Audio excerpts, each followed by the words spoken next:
वैभव का दिमाग सुन्न हो चुका था। ट्रेन, जो कुछ देर पहले गायब हो गई थी, अब फिर से उसके सामने थी, लेकिन यह पहले से भी ज्यादा डरावनी लग रही थी। उसके दरवाजे खुद ब खुद खुल गए। अंदर से अंधेरा और ठंडी हवा बाहर आ रही थी। उसे महसूस हुआ जैसे कोई अनदेखी ताकत उसे अंदर खींच रही हो। पीछे मुड़कर उसने स्टेशन मास्टर को देखना चाहा, लेकिन वह गायब हो चुका था। पूरे स्टेशन पर सिर्फ वही रह गया था, और वह अजनबी जो अब भी प्लेटफॉर्म के कोने में खड़ा मुस्कुरा रहा था। अगर तुम अंदर नहीं जाओगे, उस आदमी ने धीमी और ठंडी आवाज में कहा, तो ट्रेन खुद तुम्हें ले जाएगी। इतना सुनते ही अचानक वैभव के पैर खुद ब खुद ट्रेन की ओर बढ़ने लगे, जैसे किसी ने उसे जकड़ लिया हो। उसने पूरी ताकत लगाकर खुद को रोकने की कोशिश की, लेकिन उसका शरीर उस पर काबू नहीं पा रहा था। ट्रेन के अंदर से धीमी धीमी फुसफुसाहटें और कराहने की आवाजें आने लगी। जैसे ही उसने ट्रेन के अंदर झांकने की कोशिश की, उसकी आंखें डर से फटी रह गईं।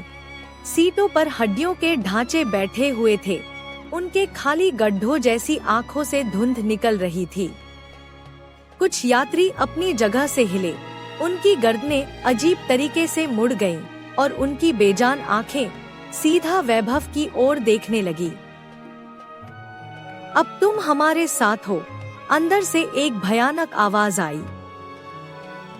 वैभव ने पूरी ताकत से खुद को पीछे खींचा, लेकिन अचानक ट्रेन के अंदर से दो सफेद, ठंडी हड्डियों जैसी हाथों ने उसका हाथ पकड़ लिया।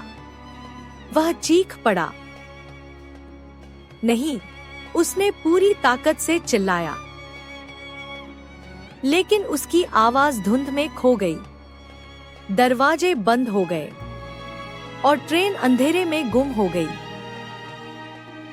स्टेशन फिर से सुनसान था। हवा में सिर्फ एक धीमी गूंज बची। एक और पैसेंजर मिल गया। ट्रेन अंधेरे में समा चुकी थी और वैभव को एहसास हुआ कि अब वह इस रहस्यमय यात्रा का हिस्सा बन चुका है। अंदर चारों ओर सिर्फ धुंध थी। सीटों पर बैठे कंकाल धीरे धीरे हिल रहे थे, जैसे वैभव के आने से जाग गए हों।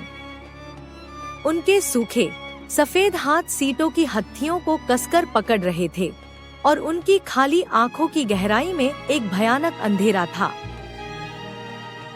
ट्रेन के अंदर का माहौल असली लग रहा था, लेकिन कुछ अजीब था। समय जैसे ठहर गया हो। खिड़की से बाहर झांकने पर सिर्फ अंधकार दिख रहा था। कोई रास्ता नहीं, कोई स्टेशन नहीं। वैभव की सांसें तेज हो गई। तभी ट्रेन की छत पर कुछ गिरने की आवाज आई। धड़ाम। वैभव ने झट से ऊपर देखा।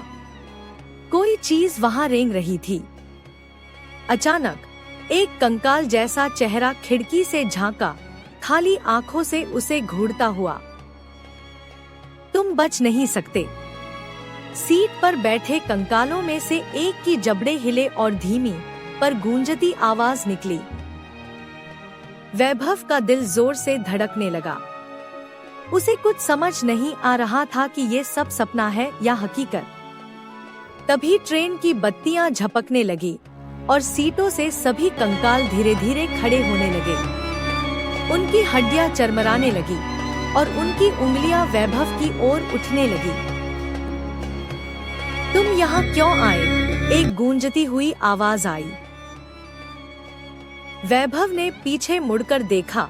वही अजनबी यात्री जो प्लेटफॉर्म पर खड़ा था, अब उसके सामने था, लेकिन अब उसका चेहरा पूरी तरह काला हो चुका था।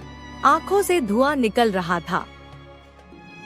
मैं यहाँ नहीं आना चाहता था, वैभव ने कांपते हुए कहा।